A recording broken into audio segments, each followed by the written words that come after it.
कभी भी कुछ भी किधर भी, ऑल इंडिया नहीं, इंडिया के बाहर भी, सब भी बापूजी की जो आज्ञा थी उसके ऊपर हम चलते हैं। अगर बापूजी ने हमें आज्ञा दे देना तो ये भारत के आज्ञा विश्व जल जाएगा, लेकिन वो बोलते नहीं, शांति से चलो।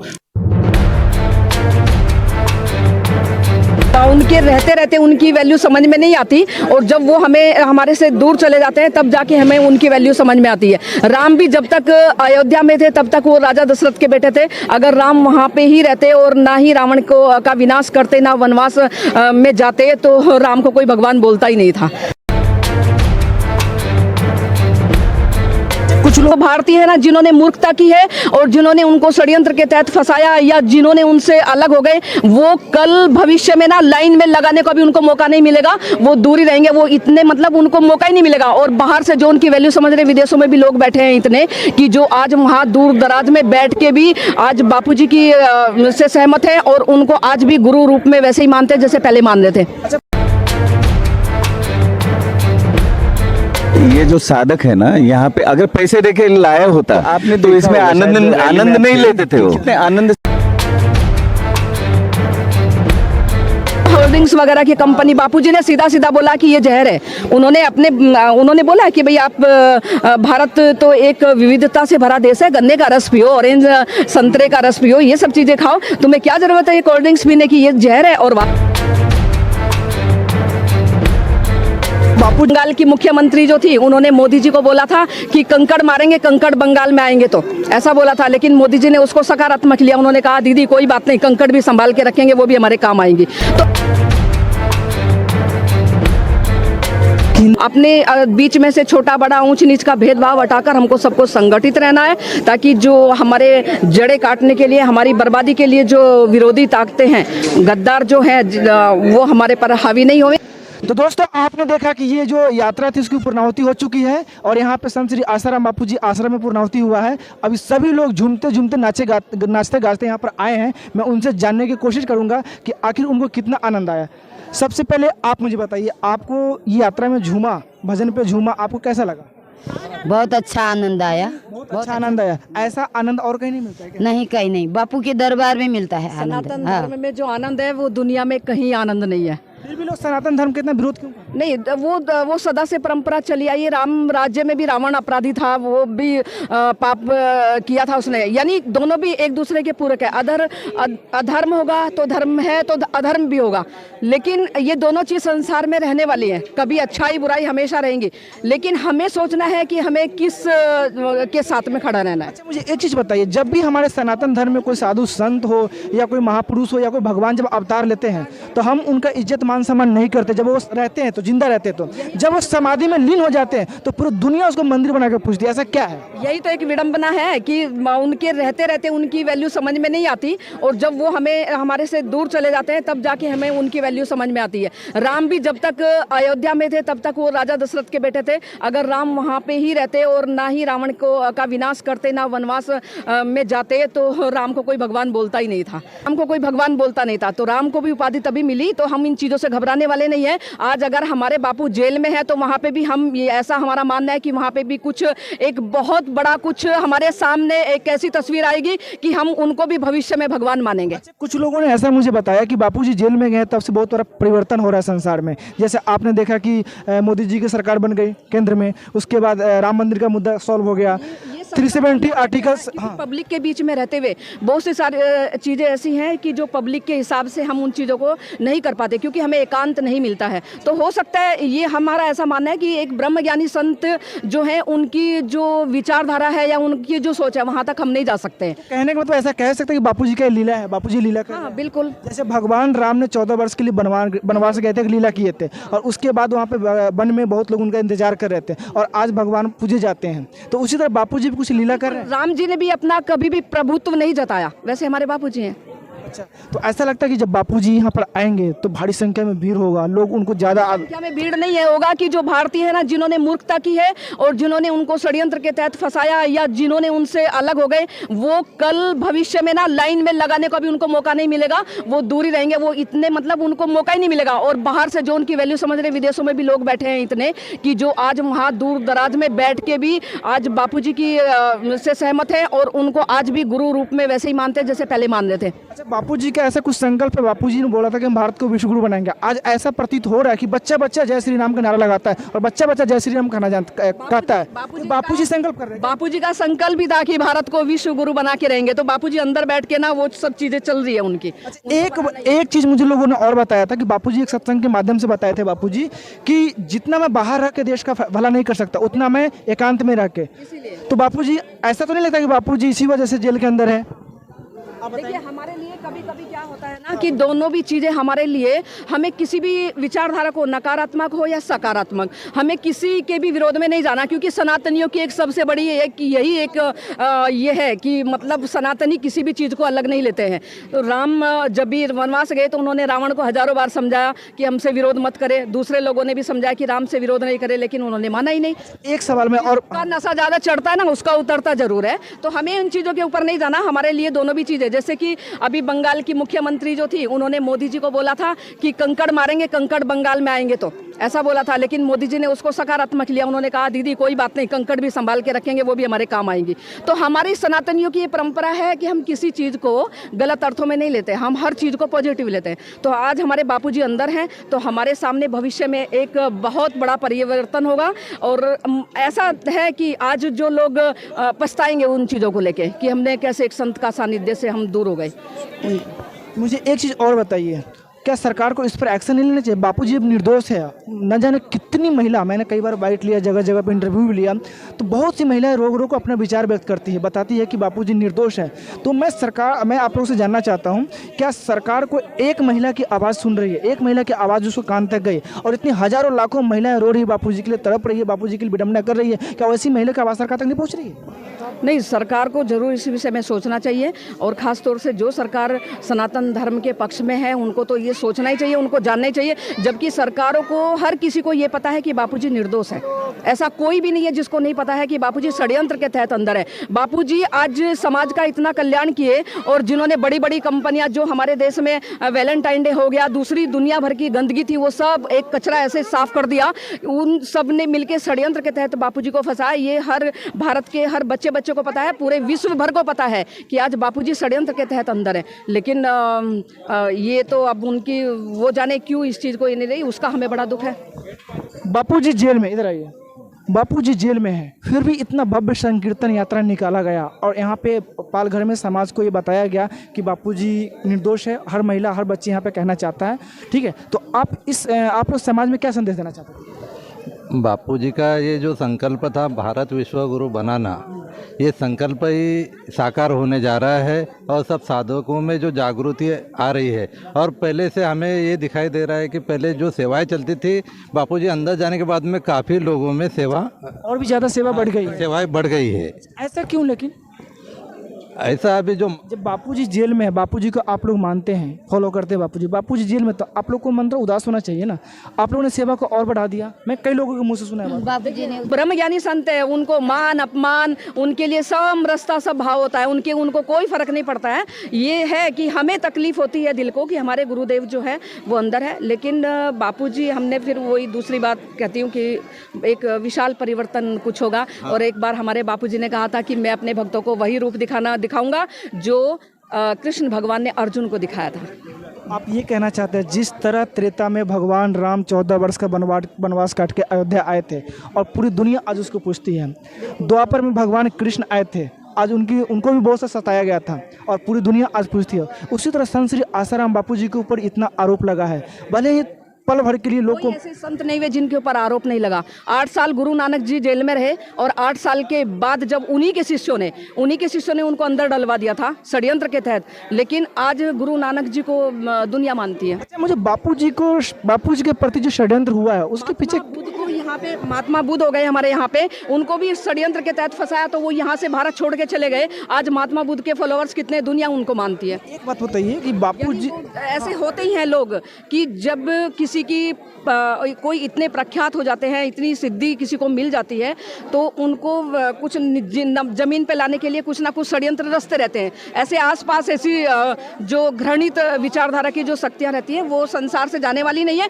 और उनसे हमें घबराने की भी कोई आवश्यकता नहीं है। बताइए ना मुझे क्योंकि और। अंत में वही होता है, पाप हारता है और सत्य जीतता है। एक बात मुझे बताइए, बापूजी संत हैं, आखिर बापूजी से लोगों को क्या नुकसान था? आखिर बापूजी के प्रति षड्यंत्र क्यों किया लोगों ने? षड्यंत्र इसलिए किया क्योंकि बापूजी ने हमारी बच्चियों को अच्छा संदेश दिया। वो गार्डनों में घूमती थी, वैलेंटाइन डे मनाती थी, जो कि हमारी परंपरा नहीं है। तो उसके तहत जो भी आते हैं, शॉर्ट कपड़े आते हैं और गिफ्ट कार्ड आते हैं, दुनिया भर की चीज़ें थी जो वेस्टेज था। तो इसीलिए बापूजी ने धर्म संस्कृति, मतलब ये कहीं ना कहीं डायरेक्ट रूप से उंगली उठा रही है जो मल्टीनेशनल कंपनियां हैं, हाँ उनको नुकसान हुआ बापूजी से। हाँ बिल्कुल हुआ। गोल्ड स्पॉट है, जैसे बहुत सारी कोल्ड ड्रिंक्स वगैरह की कंपनी, बापूजी ने सीधा सीधा बोला कि ये जहर है। उन्होंने बोला कि भाई आप भारत तो एक विविधता से भरा देश है, गन्ने का रस पियो, ऑरेंज संतरे का रस पियो, ये सब चीज़ें खाओ, तुम्हें क्या ज़रूरत है ये कोल्ड ड्रिंक्स पीने की, ये जहर है। और वास्तव में वो जहर है। और ये बात हकीकत है कि बापूजी के ऐसा बोलने से 80% वो जहर खत्म हो गया हमारे बीच में से। अच्छा, एक हिंदू राष्ट्र की मांग चल रही है, उसके बारे में क्या कहना चाहिए? बिल्कुल होना चाहिए। जब बापू को बाहर निकालेंगे तभी होगा। ये कैसा, एक मिनट, कैसा हिंदू राष्ट्र? एक संत जेल में और हिंदू राष्ट्र की मांग हो रही है। सबसे पहले तो सरकार को हिंदू राष्ट्र में बापूजी को निकालना चाहिए, उसके बाद हिंदू राष्ट्र की मांग होनी चाहिए ना। मैं एक तरफ अन्याय, दूसरी तरफ हिंदू राष्ट्र की मांग हो रही है, इस पे क्या करना चाहिए? देखो, संत को सताया जा रहा है, और जब संत को सताया जा रहा है तो कुछ भी नहीं होने वाला है। जब संत को सब मान सम्मान सब मिलेगा तभी सब हिंदू राष्ट्र बनेगा। और बाहर आएंगे तब, बापूजी आने के बाद ही होगा। अच्छा, बापूजी जब बाहर आएंगे उस समय का माहौल क्या होगा? अरे बाप रे, हम तो हमारा नया जन्म होगा ऐसा बोलेंगे। फिर से एक दिवाली मनाई जाएगी। बहुत बड़ी दिवाली बनाएंगे, हम तो बहुत मनाएंगे दिवाली, बहुत बड़ी। गुलशन सा अवध में राम आए हैं, वैसा कुछ दृश्य होगा। पूरा विश्व में दिवाली होगी, इधर नहीं, पूरा विश्व में दिवाली होगा अगर बापूजी बाहर आए तो। सरकार ने बापूजी को बाहर लाना ही मांगता है तो भी उनका हैसियत है, नहीं तो उनका कुछ सच्चाई नहीं। ये सरकार ने अगर जल्द से जल्द होशियार हो गई और जल्दी बापूजी को बाहर निकाल दो ठीक है, नहीं तो जो 2024 में उनको फटका बैठ जाएगा। अच्छा, मुझे किसी ने बताया था, मैं एक बार अयोध्या गया था तो मुझे कुछ लोगों ने बताया था कि जैसे त्रेता में भगवान राम आए, लोगों का कल्याण किया, द्वापर में श्री कृष्ण आए, अभी भव्य मंदिर का निर्माण हो रहा है। जिस तरह 14 वर्ष का वनवास कट के अपना राम जी आए थे, उसी तरह 14 वर्ष पूरा होने वाला है और अयोध्या मंदिर का निर्माण हो रहा है। अयोध्या मंदिर का उद्घाटन करने के लिए बापूजी ही आएंगे। बिल्कुल ऐसी हमारी प्रबल इच्छा है। ऐसा प्रबल इच्छा है? प्रबल इच्छा है कि हमारे बापूजी आए और अयोध्या का मंदिर हमारे दर्शन के लिए खुले, हमको भगवान राम के भी दर्शन हो, साथ में बापूजी के भी दर्शन हो। ठीक, आप खासकर हिंदू लोग क्या संदेश देना चाहते हैं? हिंदू को क्या संदेश देना चाहते हैं? आज कहीं ना कहीं हमारी यूनिटी नहीं है, उस यूनिटी के लिए आपको क्या संदेश देना चाहिए? हमारा यही है कि हिंदू जो है इस षड्यंत्र को पहचाने जो हमारी धर्म संस्कृति के प्रति है, हमारे धर्म के प्रति है। हमको डिवाइड ऑफ रूल अपनाने कर वो हमें बांटना चाहते हैं।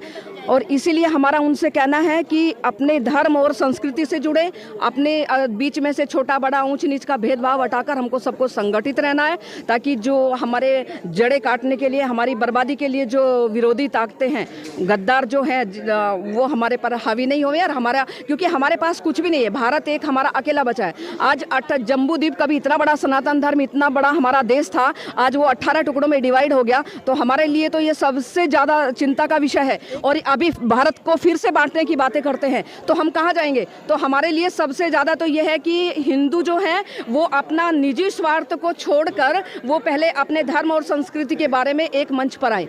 आप ये कहना चाहता जो 18 टुकड़ों में देश हमारा बटा, क्या फिर से 18 टुकड़ों में से एक टुकड़े बन जाए? नहीं, अभी हो जाए, मतलब 18 टुकड़ा हमारा देश बना, अखंड भारत हो जाए। देखिए, हम ऐसा भी चाहते हैं कि जब अगर अखंड भारत खंड खंड हो सकता है तो वो फिर से अखंड भी हो सकता है।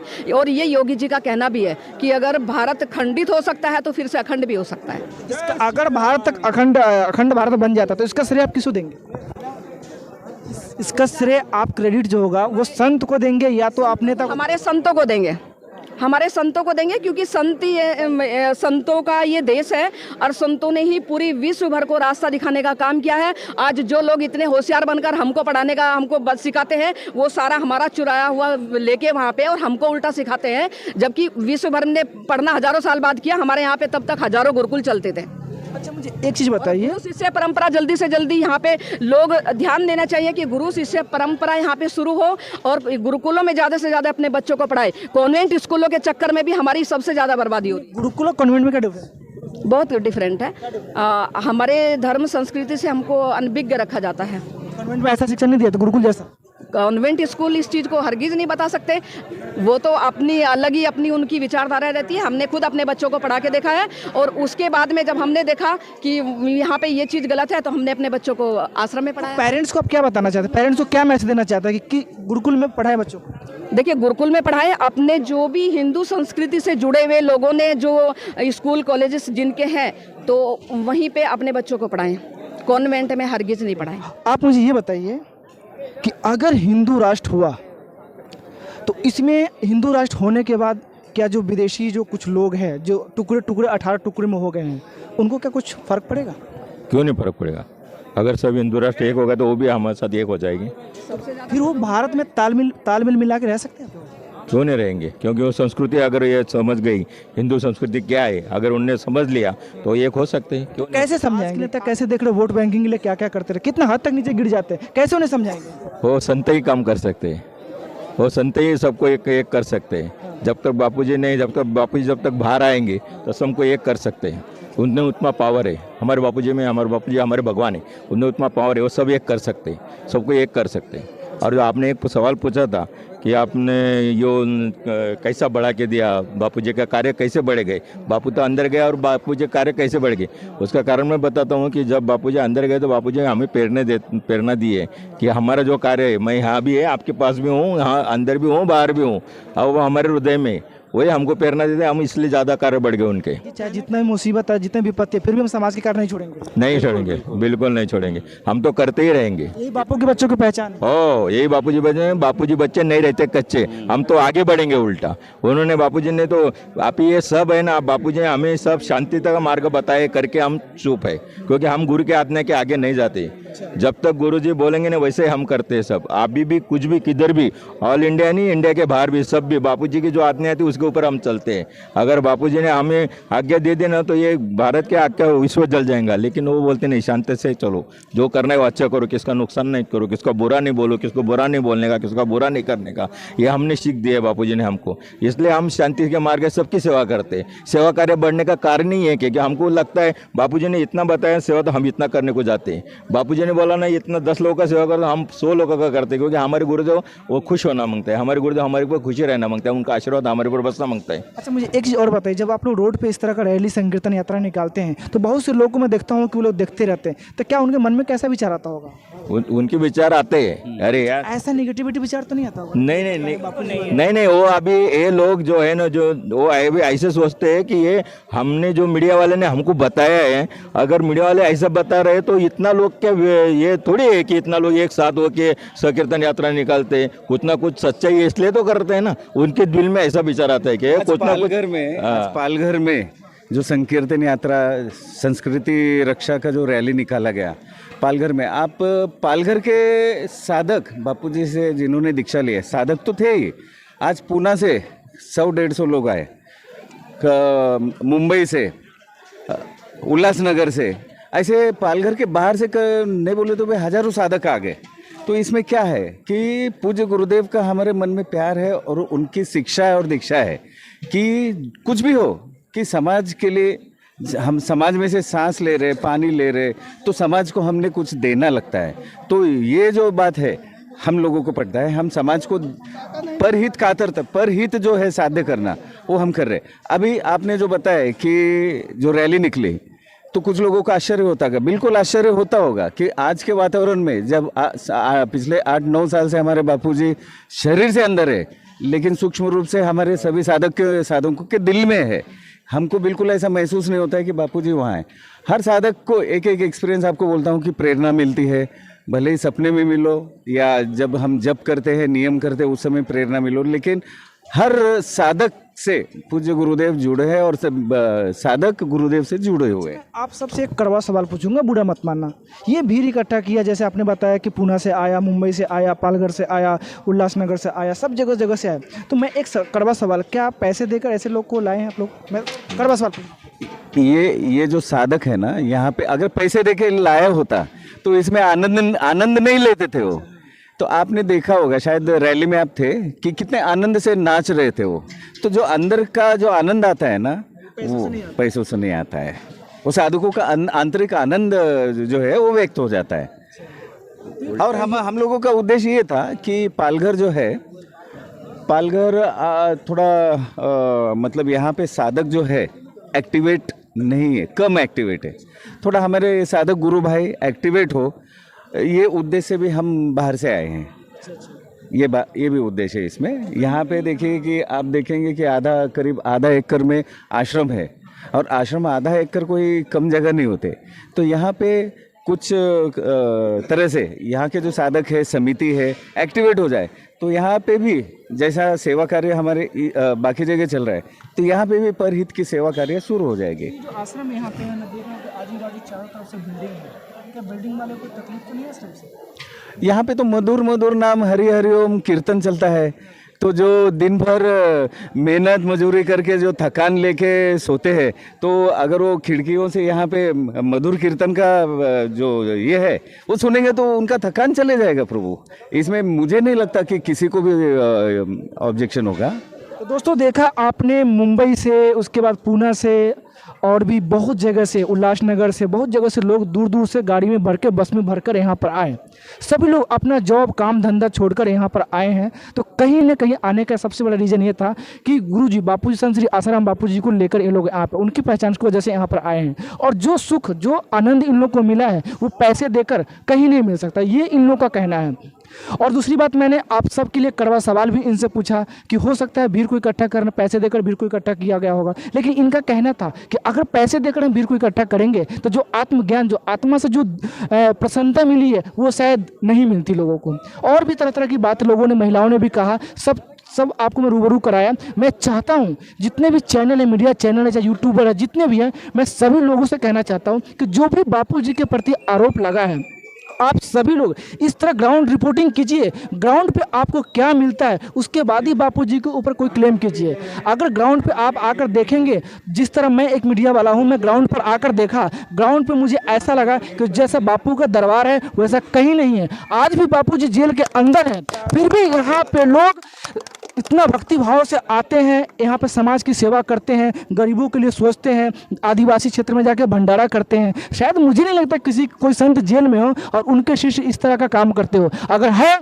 तो वह सिर्फ संत श्री आसाराम बापूजी के भक्त। तो मैं सभी लोगों से कहना चाहता हूँ कि आप सभी लोग यहाँ पर अपने चैनल को सब्सक्राइब कीजिए, और इस तरह का जो वीडियो है, अगर इस तरह का समाज में वीडियो अगर जाता है तो समाज में एक अच्छा पहचान समाज में जाएगी। अभी क्या हो रहा है, आजकल ऐसे हो रहा है कि फालतू वीडियोस बन रहे हैं और उसको लोग मिलियन में व्यूज़ देते हैं, मिलियन में व्यूज़ जाता है, उसका प्यार देते हैं लोग।